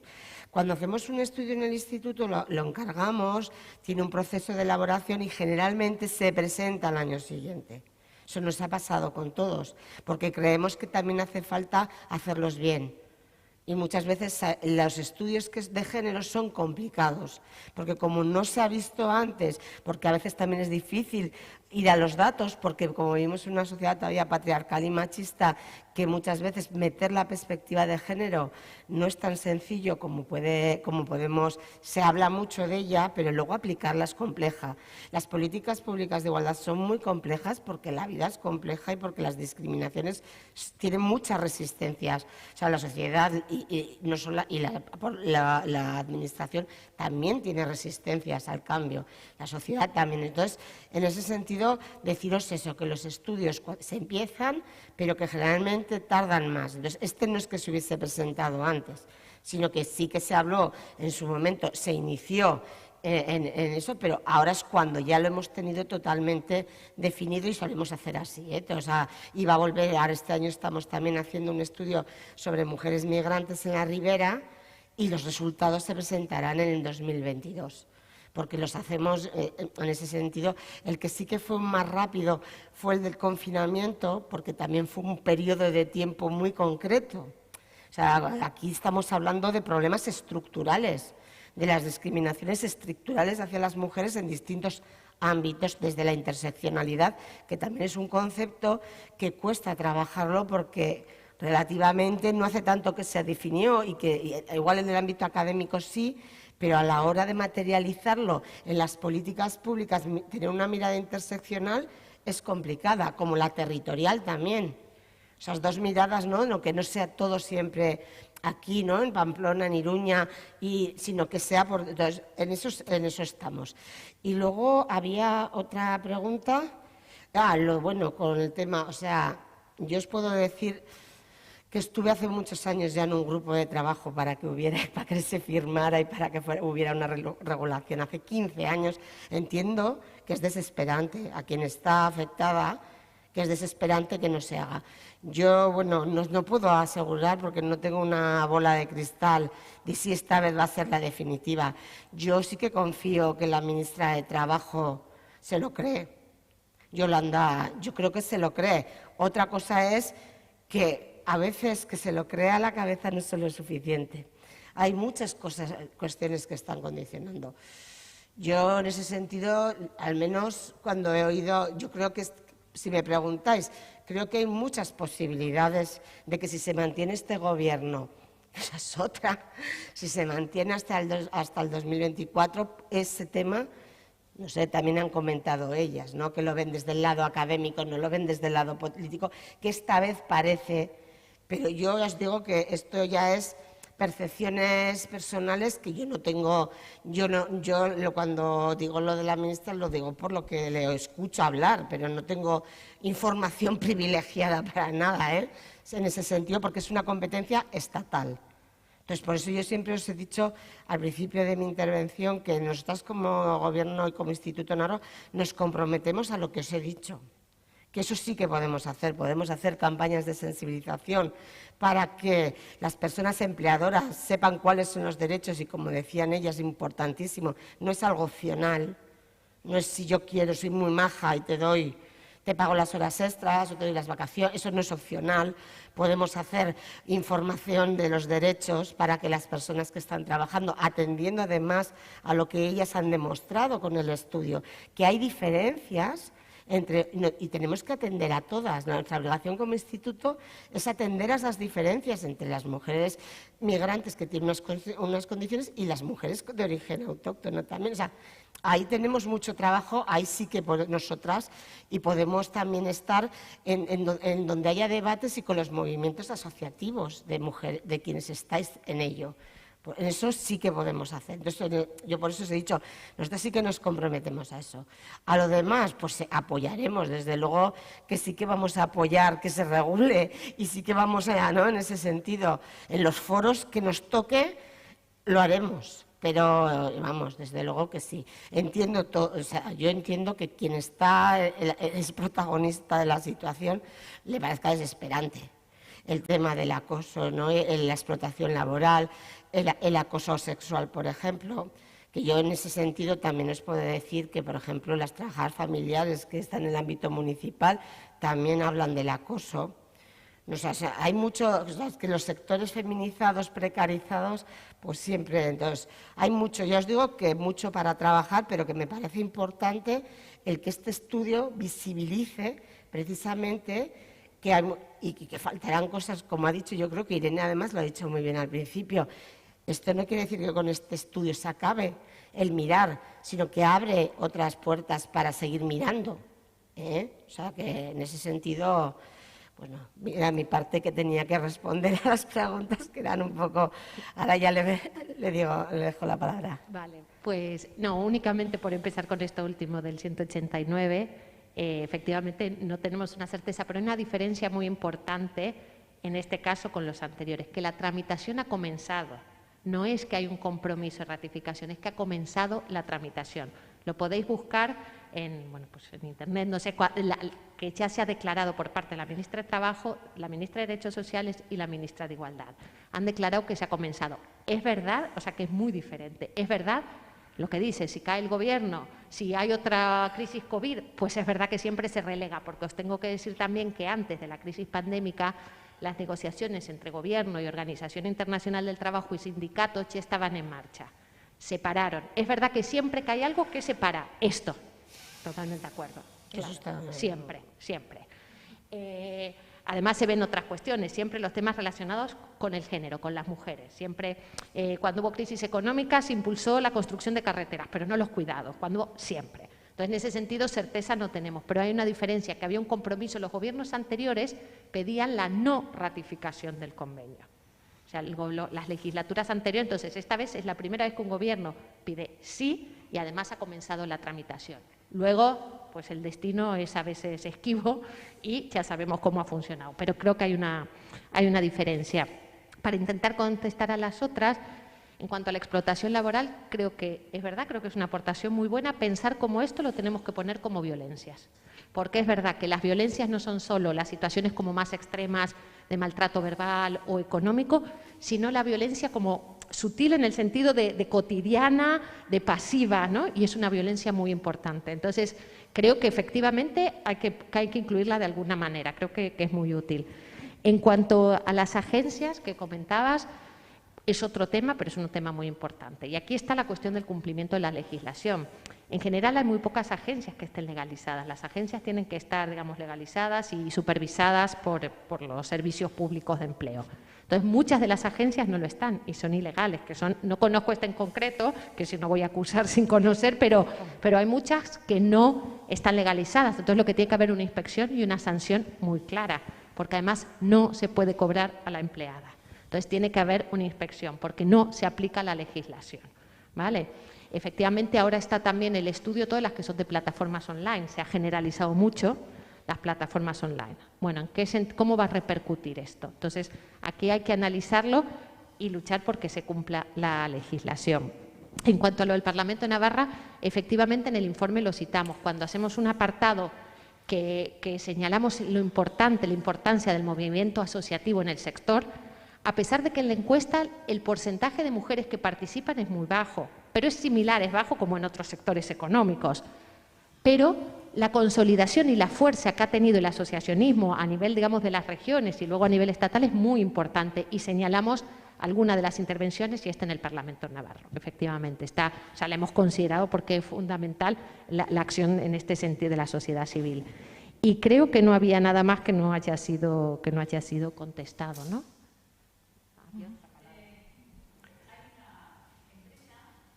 Yo voy a decir algo.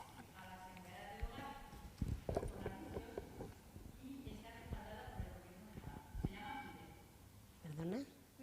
Cuideo. Y claro, ¿cómo les van a meter caña a estas empresas que si no están autorizadas por el Ministerio de Trabajo no pueden emplear a la gente? Entonces, vamos, si está respaldada por el Gobierno de Navarra, pues ¿qué van a hacer? Pues nada. Pero cuando dice respaldada por el Gobierno, Sí. ¿en qué sentido? Porque Bueno, pues no les penaliza con ninguna sanción, claro. es que, o sea, Sí. una cosa es que, no, que, Sí. no- que haya un déficit Patrocinada en la... por el Gobierno de Navarra. Pone usted en el Google Cuideo y te sale el escudo de Navarra. Yo me refiero que igual que el tema salía también en el estudio, que había que mejorar la inspección. Era uno de las cuestiones... ¿Saben lo que salía. pagan a una interna? 950 euros. Ese famoso y super salario mínimo interprofesional. 24 horas con una persona. Sin dormir, ni descansar. ¿Saben lo que vale una residencia? 3.000 o 4.000 euros. Eso no sé. Vale. Totalmente de acuerdo, pero creo que aquí hay dos cuestiones para poder intervenir, digamos, o sea, incidir en estas situaciones. Una, que lamentablemente los 950 euros son legales. Claro, el salario mínimo, claro, Sin lo que hay que sin incentivos. Claro, incluso Sin incentivos. Cuando todo el mundo tiene sus incentivos. efectivamente hay que cambiar la legislación en este sentido, efectivamente, pero eso no se Somos puede 600 sancionar. Somos 600 y pico mil mujeres trabajando en esto. Me da igual las compañeras migrantes que las autóctonas.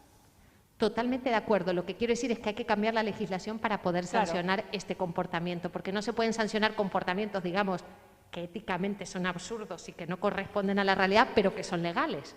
Entonces, ahí tenemos, claro, estoy totalmente de acuerdo, pero no se puede. O sea, no se puede porque está, y en cuanto a cuidados, yo desconozco en este caso, pero sí que se está intentando hacer, no sé si funcionará, algunas alianzas con las agencias. ¿Por qué? Porque al final es verdad que la legislación dice que pueden intervenir el Servicio Público de Empleo. Los servicios públicos de empleo nunca han sido intermediarios y sería una forma de controlar la regularidad del sector y las condiciones. Si incluso se planteó al Gobierno, a la ministra de Trabajo, pero tenía que estudiar cómo hacerlo de los cheques servicio como existen en otros países como forma de control. Claro, esto implica, bueno, los cheques servicios, ¿qué van a subvencionar? ¿Qué tipos de cuidados? Porque hay cuidados necesarios y cuidados optativos, en el sentido que hay gente que contrata empleo del hogar para tener tiempo de libre disposición. Eso es subvencionable.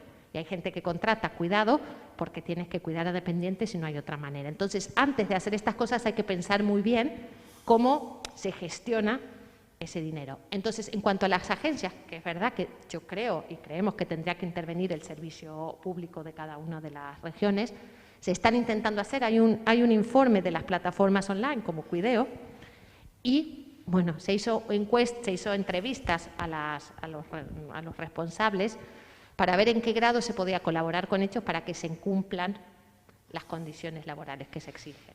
Entonces, vuelvo a insistir, están estas cosas que no lo veo, que estoy totalmente de acuerdo en el absurdo del régimen de interna en primer lugar, que existe un régimen de interna que pueda ser justo. Un régimen de interna per se es muy difícil que pueda cumplir unas condiciones laborales justas, porque el control que pueda haber dentro de los hogares es muy difícil. Y reducir los niveles de explotación es muy difícil. Lo único que quería señalar es que, claro, las normas, para poder sancionarlas, pues hay que cambiar, hay que ver lo que no se cumple de la norma. Eso era lo único, ¿vale? Para que estén los dos pilares. Yo, si me permitís, ¿vale?, en torno al debate, sí me gustaría terminar igual destacando o aceptando las limitaciones del estudio, pero también destacando su valor, ¿vale? Entre otras cosas, yo creo que las limitaciones de nuestro estudio vienen de la mano del instrumento metodológico que hemos escogido, ¿no?, para llevarlo a cabo, que es una encuesta online, ¿no? Las encuestas online, los estudios dicen que no pueden durar más de 20 minutos, entre otras cosas porque si no las tasas de abandono de la encuesta son muy altas, ¿no? E inicialmente, chicas, no sé si cuando lo recordáis, cuando empezamos a esbozar el cuestionario, incluimos otros muchos indicadores relativos también a explotación laboral, ¿no? Si trabajabas en otra casa distinta donde estabas, ¿no?, te habían pedido realizar tareas no incluidas en el contrato, verbal o escrito, es decir, que incluimos una multitud de indicadores que al final tuvimos que ir recortando para centrarnos en aquellos aspectos que eran los que estaban más regulados en la normativa y comprobar si realmente se cumplían o no, ¿vale? Garantizando que la gente llegase al final de la encuesta para poder realizar un estudio al respecto, ¿no? Entonces, en ese sentido, destacar que lo que ha dicho Eva, ¿no?, que este es el principio de una investigación con el valor que tiene. Las personas que trabajamos en materias vinculadas a igualdad sabemos que hay 3 instrumentos básicos. Una de ellas es el conocimiento, y yo creo que Begoña ya ha dado prueba de que el estudio parte de un conocimiento extenso del sector de los cuidados, ¿vale?, y del sector del empleo del hogar, y cómo este se relaciona con una estructura más amplia y con las dificultades o los déficits de nuestro estado de bienestar para responder ante las demandas de cuidado. El segundo sería la normativa, y yo creo que en ese sentido la normativa sigue teniendo unos déficits estructurales que hay que intentar superar. Y el tercer instrumento son los datos, ¿no? Y yo creo que en eso es lo que aporta este estudio, ¿no?, en comprobar, en dar un dato que diga, no es que esto lo diga yo, fulanita de tal, que soy trabajadora del sector y veo que me explotan. No, es que nosotras estamos dando el paso para decir, no, el 30% de las personas trabajan en la economía sumergida. Y ese dato en sí mismo es poderoso, ¿no?, porque dimensiona una realidad social, ¿no? Entonces, en ese sentido, pues bueno, animar a que desde el ámbito académico con el ámbito asociativo, cada una en su esfera, ¿no?, vaya empujando en pro de la dignificación del sector, ¿no?, que creo que es el objetivo compartido. Va a estar subido a Internet.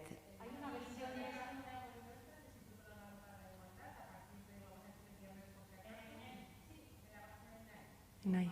Habrá un enlace, hay una parte, nosotros lo que estamos haciendo también, ¿no?, en los últimos estudios hemos pedido que haya un informe más ejecutivo, más manejable, porque son estudios muy amplios, entonces claro que muchas veces cuesta luego, pues, ¿no?, son más farragosos. Eso no quiere decir que si cualquiera quiera el amplio, está a disposición. Los estudios son precisamente para que la ciudadanía los conozca. Pero sí que hay uno también que es más ejecutivo, que va al ¿no?, los puntos más claves y más fuertes. Este ya está colgado. El ejecutivo ya está colgado. Es el resumen, un resumen. O sea, en el Instituto Navarro para la Igualdad.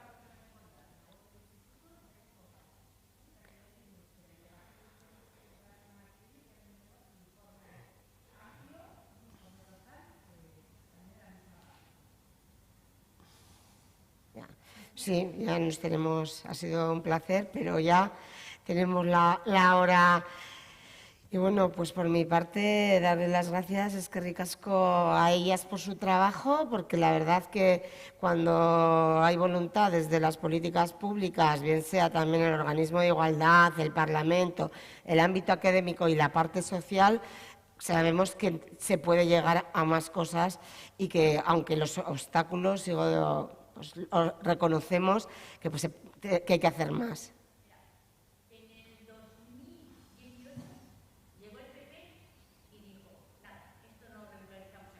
Sí.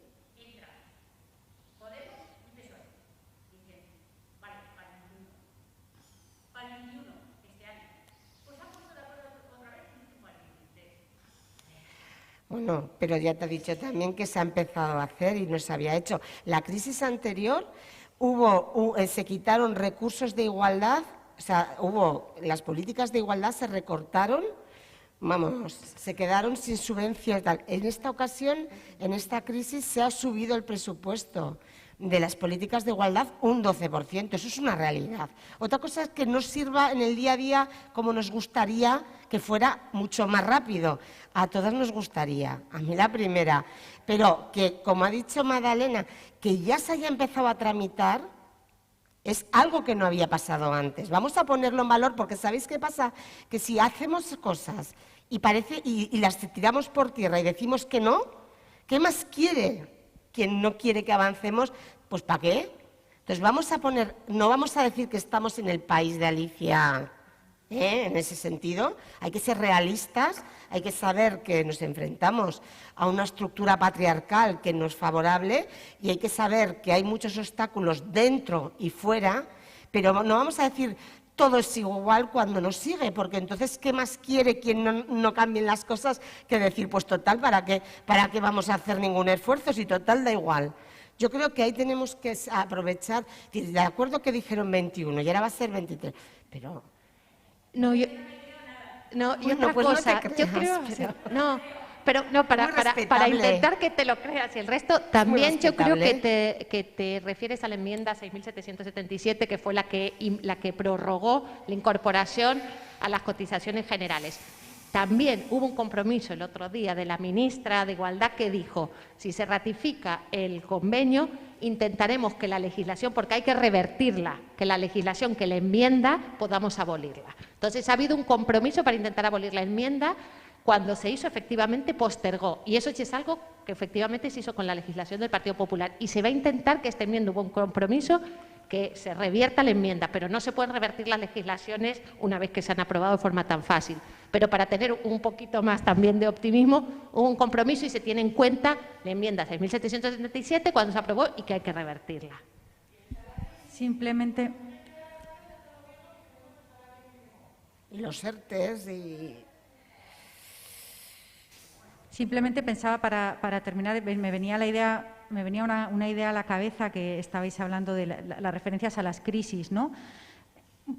No sé si os parece, vamos terminando volviendo a casi al principio, ¿no? En este país los recortes en igualdad y en cuidados salen gratis, no pasan factura política y no pasan factura política porque el cuidado se sigue solucionando en el ámbito de los hogares. Entonces, de la misma manera que se ha ido retrasando la ratificación del convenio, se fueron retrasando durante años y años con excusas absurdas, cosas como las bajas por cuidado, las bajas de paternidad, ¿no? las de los padres. Se pasa factura, no se universaliza las escuelas infantiles, porque todo lo que tiene que ver con cuidado, si tú lo retrasas, nadie te va a penalizar como gobierno, ¿no? Entonces, no sé, me venía esa idea a la cabeza, no estamos hablando de unas estructuras muy arraigadas de cómo entendemos el cuidado y cómo posicionamos el cuidado. Por eso es tan importante avanzar en la línea de reposicionar el cuidado porque esto no pasa así porque es una ciencia natural como la gravedad que esto cae. Esto pasa aquí porque hay una construcción social de la misma que no pasa en otros países. Entonces, bueno, trabajemos por avanzar en sensibilizar a la ciudadanía en que esto se puede cambiar y que reivindicar derechos de cuidado no es un ideario maravilloso, no, es un derecho laboral, es un derecho de cuidado, es un derecho de ciudadanía, ¿no? Pero para eso tendremos que trabajar desde la sensibilización y desde que eso genere demandas de cambio político, ¿no? en la ciudadanía. Bueno, habrá más espacios para poder trabajar, ¿eh? O sea que gracias, eskerrik asko y hasta otro día. Gracias.